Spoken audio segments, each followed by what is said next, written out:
जोहार साथियों, आज राजस्थान विधानसभा में राजस्थान का बजट हमारे माननीय वित्त मंत्री दिया कुमारी जी जो उप मुख्यमंत्री हैं उन्होंने पेश किया गया।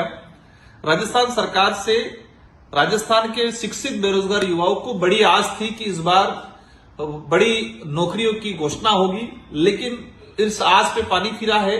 एक संविदा भर्तियों की घोषणा हुई, सारे डिपार्टमेंटों के पद अधिकतर खाली है, उनको लेके युवाओं को, शिक्षित युवाओं को बड़ी आस थी कि बड़ी घोषणा होगी। निराशाजनक युवाओं के लिए ये बजट रहा है।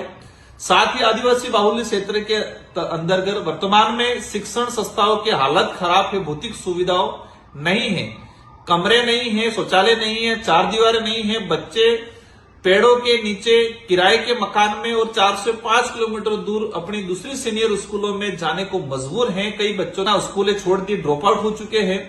तो एक बड़ी आस थी कि विशेषकर आदिवासी पिछड़ा रेगिस्तान इलाके के लिए शिक्षा की भौतिक सुविधाओं को सुधारने के लिए बड़े बजट की घोषणा होगी, बड़ा पैकेज आएगा।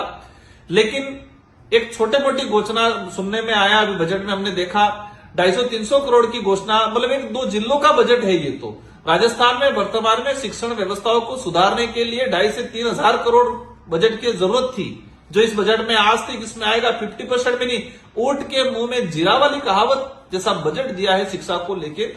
तो हमें आशा थी, वो निराशाजनक रहा।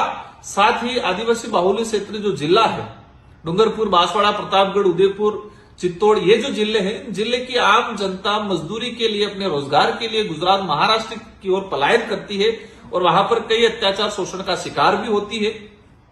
इस पलायन को रोकने के लिए हमने लंबे समय से प्रयास कर रहे हैं कि माही और कटड़ा जो बांध बना हुआ है, इन बांधों से डूंगरपुर, बांसवाड़ा, प्रतापगढ़ उस इलाके के जितने जो तालाब है, उन तालाब, जितने जो नदियां हैं, नदियों को आपस में जोड़ के एक बृहद सिंचाई परियोजना स्वीकृत कराने की मांग चल रही थी, ताकि हमारा जो पलायन हो रहा है गुजरात की ओर, वो पलायन रुके और वहां के लोगों को एक सिंचाई के माध्यम से अच्छा अपनी आमदनी को प्राप्त कर सके। तो इसमें भी निराशाजनक रहा। और विशेषकर इस बजट के अंदर आदिवासी बाहुल्य क्षेत्र को नजरअंदाज करके सरकार ने एक अन्यायपूर्ण बजट देने का काम किया है।